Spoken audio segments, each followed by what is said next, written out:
Professor Xuseen Salaad Weheliye oo kamid ah aqoonyahanada deegaanada Galmudug ka soo jeeda isla markaana ka qayb galay kulan looga hadlayay wax ka qabashada dhibaatooyinka ay geysanayaan burcadbadeeda Soomaalida ayaa waxa uu sheegay in hadda deegaanada Galmudug ay ka jiraan dhibaatooyin ay ku hayaan burcadbadeeda dad ajaanib ah oo afduub ay u haystaan. Professor Xuseen Salaad Weheliye waxa uu sheegay in ay si aad uga walaacsan yihiin dadka ajaanibta marxaladda ay ku sugan yihiin. أنا درين باقي كلام يعني دت كان أسكسه لنا إنه والله يستا هبلا يستا هندي يستا باكستان فلبنان يستا يعني أرين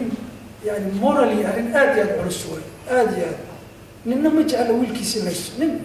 نجعل ما جعل ويلكيس الناس أما أباها بس أما ورال كالناس أما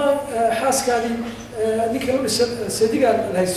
أما كمان نكيدين الناس ورال كالناس يعني أرين آديات بدو أرين آديات كنت مكان عن سؤال كمان دوج آد من أرتوى ونحن أرماس وحاول إن أنا لسه عنه إن أنا إني تأرين عرس أرين very emotional أرين آديات حساسية فمن كويل كود ليس ورال كود ليس أبوه ليس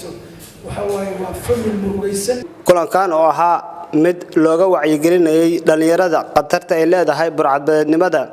ayaa waxa lagu faaqaday arrimo la xiriira sidii dhalinyaradu ay uga fogaan lahaayeen inay galaan falalka burcadbadeednimo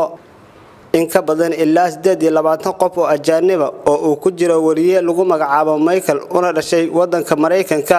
ayaa lagu haystaa hadda deegaano ka tirsan Galmudug. Axmed Qaliib Geedi, telefishinka caalamiga ee Somali Channel, Kalkacyo.